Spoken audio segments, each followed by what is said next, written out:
நிம்மதியா தூங்கி வீடுல கல்பாரி இடத்த காமிச்சு எங்களை ஒடுக்கலாம ஆக்கிட்டாங்க.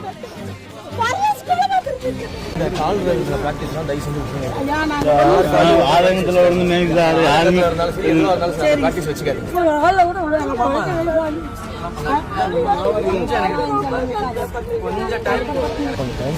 ஆய்வு பண்ணிட்டு என்னன்றதை சொல்றேன்.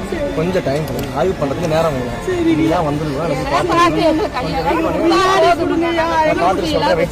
காலில் பிளாஸ்டிக் கவர் கட்டிட்டு நான் சேத்துல இறங்கி வெளில நடந்து வந்தேன். இங்க வந்து கோயிலுக்கு வந்து திரும்ப உள்ள போய் நான் பஸ் ஏறணும்னு வச்சுக்கோங்களேன், அதே சேத்துக்குள்ள கவர் கட்டி தான் உள்ள போய் நான் ஏறணும். இப்படிப்பட்ட நிலைமையில தான் பிரைவேட் பார்க்கிங் சார். சரி, இமீடியட்டாக அதை பண்ணி ரெகுலேட் பண்ணுவோம். இந்த வருஷம் சீசனுக்கு முன்னாடி அதை ரெகுலேட் பண்ணி முடிக்க சொல்லுவோம். ஓகே, ரைட்டா? வந்து வாங்கி